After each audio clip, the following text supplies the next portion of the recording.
राहुल गांधी का एक क्लासमेट है जो बीते कुछ दिनों से एक अलग सा पागलपन लेकर सड़क पर निकल पड़ा है। यह पागलपन है कांग्रेस को मजबूत करने का। यह पागलपन है भारतीय जनता पार्टी और उसकी विभाजनकारी नीतियों को मुंहतोड़ जवाब देने का। और साथ ही साथ पते की बात यह कि यह पागलपन है उन तमाम स्लीपर सेल्स, उन तमाम छत्रपों को मुंहतोड़ जवाब देने का भी जो लगातार कांग्रेस को दीमक की तरह खोखला कर रहे हैं। संभवतः आप समझ गए होंगे मैं किसका जिक्र कर रहा हूं, नहीं समझे तो वो अब समझ जाएंगे। लेकिन यकीन मानिए, एक बयान गूंजा, कई लोग उसकी यात्रा में शामिल हुए और आलम यह कि आज की तारीख में राहुल गांधी के इस क्लासमेट ने अब जाकर ऐसा कहा जा सकता है कि स्लीपर सेल की हेकड़ी निकाल दी है। गद्दारों की पोल वो हर गुजरते दिन के साथ खोलता नजर आ रहा है। नमस्कार, मैं स्वप्निल और आप मुद्दा देख रहे हैं। दोस्तों, आगे बढ़ें उससे पहले वही छोटी सी अपील। मुद्दा इन दिनों एक गंभीर आर्थिक संकट से जूझ रहा है। एक तरफ हमारे मेन बैंक अकाउंट्स फ्रीज चल रहे हैं, तो दूसरी तरफ हमारे 28 साल पुराने चैनल को हमसे लंबे समय तक छीन कर रखा गया था। ऐसे में मुद्दा को डे टू डे ऑपरेशंस में कुछ मुश्किलों का सामना करना पड़ रहा है। लिहाजा यदि आप चाहें तो स्क्रीन पर दिख रहे QR कोड या फिर के नीचे दिख रहे UPI नंबर के जरिए मुद्दा की छोटी छोटी मदद जरूर कीजिएगा। अब आगे बढ़ते हैं और सबसे पहले मैं आपको एक बयान सुनाना चाहता हूं। इसके बाद एक बयान और आपको जरूर सुनाऊंगा, लेकिन सबसे पहले एक बयान सुनिए जिस बयान के जरिए आज की तारीख में इस एक कांग्रेस के नेता ने, कांग्रेस के एक प्रत्याशी ने जो महज 30-32 वोटों से हारा था, जिसका मामला अभी भी हाई कोर्ट में चल रहा है, पेंडिंग है, उसने कैसे क्षेत्रीय छत्रपों की हेकड़ी निकाल दी। कुछ लोग कबूतर की तरह आंख मूंद के बैठे हैं, वो सोच रहे हैं कि नहीं कुछ नहीं हो रहा, उनको भी मुबारक है, क्योंकि उन्होंने जो अपनी बयानबाजी करी हमको उससे बहुत फायदा हुआ। जब तक यात्रा शुरू नहीं हुई थी उससे पहले बड़े शुरू हो गए थे, तो हमारा प्रचार तो उन्हीं ने कर दिया था। क्योंकि हमारे पास तो मीडिया वगैरह है नहीं, क्योंकि मीडिया के लिए पैसे चाहिए होते हैं, वो सारे साधन संपन्न है। तो सारे जो बयान भी देते थे सारे छुपाया करते थे चारों तरफ। किसी का यदि विरोध होता है तो इसका मतलब उसके अंदर कुछ बल पैदा होने लग रहा है। और हमारा विरोध तो हमारे शुरू होने से पहले ही शुरू हो गया था। और दुख की बात यह है कि वो विरोध बीजेपी वाले नहीं कर रहे थे, वो अपने आड़े कर रहे थे। कि हमारी इस यात्रा से सामाजिक तौर पे और विशेष तौर पे राजनीतिक तौर पे कांग्रेस को बल मिलने लग रहा है, इसमें मुझे कोई शक नहीं बचा है। जी हां, सुना आपने। खुले तौर पे इसे एक ऐलान के तौर पर देखा जाना चाहिए। एक ऐसा ऐलान जिसमें वो बता रहा है कि आज की तारीख में कांग्रेस को उसकी यात्रा मजबूत कर रही है, लेकिन जो लोग इस यात्रा में शामिल नहीं हो रहे, वो लोग क्यों नहीं हो रहे, ये वही जाने। हालांकि मैं आपको ये भी बता देना चाहता हूं कि इस यात्रा में कौन कौन से लोग अब तक शामिल हो चुके हैं। लेकिन उससे पहले मैं आपको एक और बयान सुना देना चाहता हूं। सुनिए जरा कैप्टन अजय यादव। चलेंगे इनके और इनका जोश बढ़ाएंगे। मैं इनका उन्हें स्वागत करता हूं और मैं इनको आशीर्वाद ही दे सकता हूं कि ये बहुत आगे बढ़ेंगे, बहुत आगे बढ़ेंगे। क्योंकि ये सोच अभी से रखा कि भी पूरे हरियाणा में हर हल्के में जाऊंगा मैं, यानी कि हर हल्के में इनकी अब मौजूदगी हो जाएगी अभी से। और आने वाले समय में जो है ये बहुत काम आएगी। ये कोई छोटा काम नहीं है, बहुत बड़ा काम है। यानी कि मतलब कि कोई सोचता ही नहीं है कि मैं 90 हल्के में जाऊंगा, तो ये 90 हल्के में जो जा रहे हैं, इसके लिए मैं इनको मुबारकबाद देता हूं और इनको जो है इनकी यात्रा का शुभकामनाएं देता हूं। और बहुत मेहनत और लगन से ये काम कर रहे हैं। तकरीबन जो है 40 एक हल्के तो कर लिए आपने, 27 हल्के कर लिए हैं, तो बाकी भी हो जाएंगे। और भाई हमारा तो पूरा साथ है, इनके साथ है, हम पूरे डट के साथ हैं। ठीक है जी हां, सुना आपने कैप्टन अजय यादव को। संभवतः आप राहुल गांधी के इस क्लासमेट को भी पहचान गए होंगे।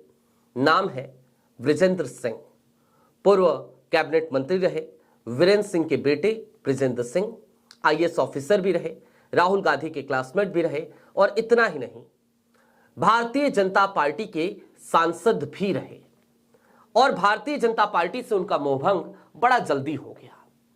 और मोहभंग क्यों हुआ, इसके बारे में विस्तार से जब भी बृजेंद्र सिंह से चर्चा की जाती है तो वो सीधे तौर पे एक बात कहते हुए नजर आते हैं। वो सीधे तौर पे ये कहते हैं कि दरअसल भारतीय जनता पार्टी में मैं शुरू से लेकर अंत तक हमेशा ही खुद को मिसफिट माना करता था।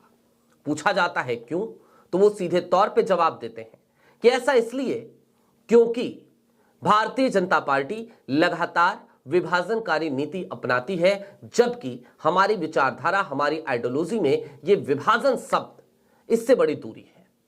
खैर, अब आपने अजय यादव को सुना, आपने बृजेंद्र सिंह को सुना, लेकिन जरा सोचिए वो कौन से दो महत्वपूर्ण चेहरे हैं आज की तारीख में जिनको यह समझना चाहिए कि यदि कांग्रेस को हरियाणा में मजबूत करने के लिए कोई व्यक्ति किसी दीवाने की तरह, किसी पागल की तरह सड़क पर निकल चला है और निकलने से पहले उसने कांग्रेस के आला कमान से मुलाकातें करी हैं, उनसे परमिशन ली है, उनसे पूछा है कि मैं अपने संसाधनों की बदौलत, अपने सीमित संसाधनों, अपने रिसोर्सेज की बदौलत कांग्रेस के झंडे के नीचे एक यात्रा निकाल रहा हूं, तो उन दो लोगों को वहां जाना चाहिए।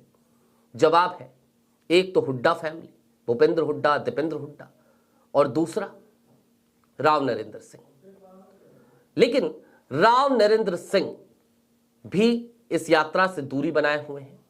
इतना ही नहीं, राव नरेंद्र सिंह हो या फिर कि हुड्डा साहब हो, सबका एक ही तरीके का मंतव्य आज की तारीख में दिखाई देता है। क्या है वो? महज इतना कि किसी भी तरीके से इस यात्रा को सफल होने से रोक दिया जाए। अपनी उपस्थिति तो वो नहीं ही दर्ज करा रहे हैं, यहां तक कि उन्होंने इसे कांग्रेस की यात्रा मानने से भी इनकार कर दिया था। हालांकि जब बृजेंद्र सिंह इस यात्रा की शुरुआत कर रहे थे तो वो दिल्ली आए थे, राहुल गांधी से मुलाकात की थी, राहुल गांधी से इस यात्रा के बारे में पूछा था, और राहुल गांधी ने बकौल बृजेंद्र सिंह इस यात्रा को लेकर उन्हें यह आश्वासन दिया था कि तुम आगे बढ़ो, यदि समय मिला तो मैं खुद भी इस यात्रा को ज्वाइन करूंगा। और इतना ही नहीं, राहुल गांधी ने चेताया भी था उन्हीं क्षेत्रीय छत्रपों से। और चेताने की जरूरत भी क्यों आन पड़ी होगी, तो आपको याद आएगा बिहार से लौटते ही राहुल गांधी की अचानक से दिल्ली एयरपोर्ट पे उतरते ही गुरुग्राम की यात्रा, वहां पर कुछ लोगों से मुलाकात, उसके बाद की उनकी विदेश यात्रा, और उसी बीच में आनन फानन में दिल्ली से एक आदेश का जारी हो जाना कि कौन होगा नेता प्रतिपक्ष, कौन होगा नेता विपक्ष, और कौन होगा कांग्रेस का प्रेसिडेंट हरियाणा का। नीचे दस्तखत थे केसी वेणुगोपाल के।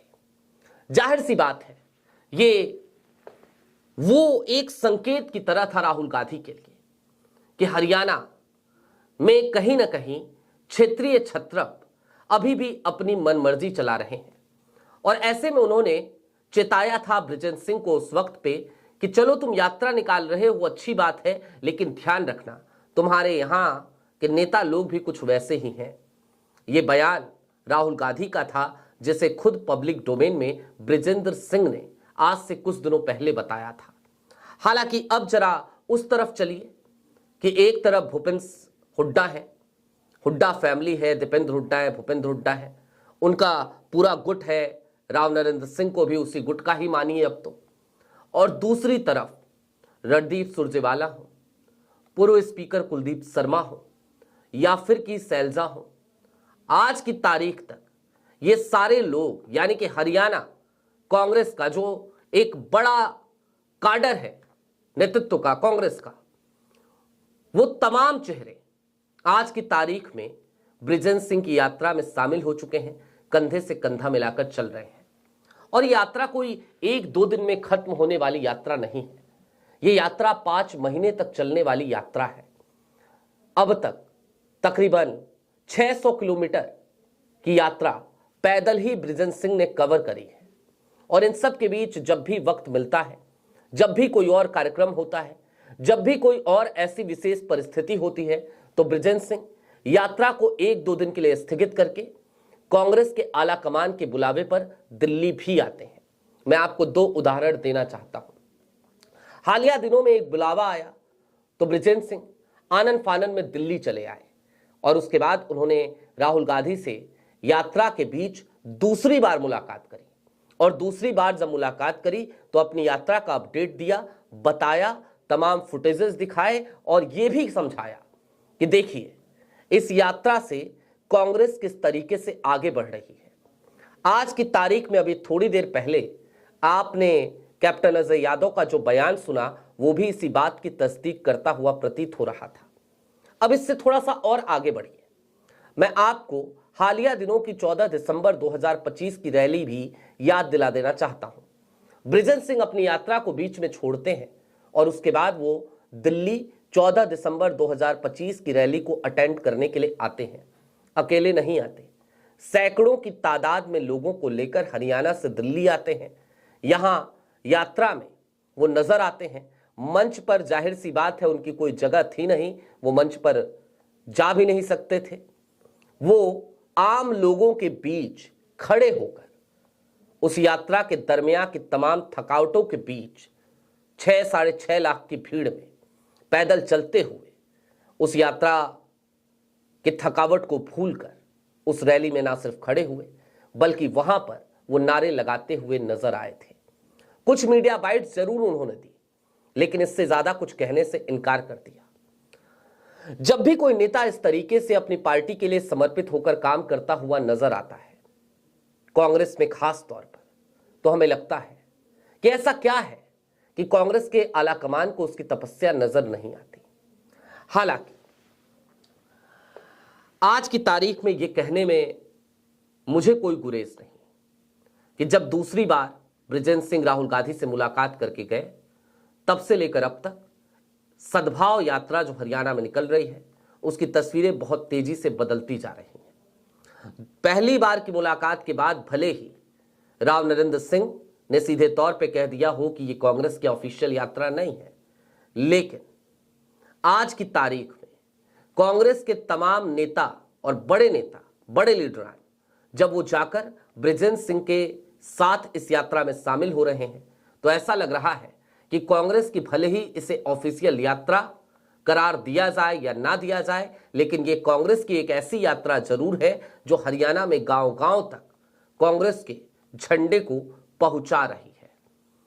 बशर्ते ये जो स्लीपर सेल है, ये जो दीमक की तरह कांग्रेस को खोखला करने वाले लोग हैं, ये कम से कम अपनी आदतों से बाज आए।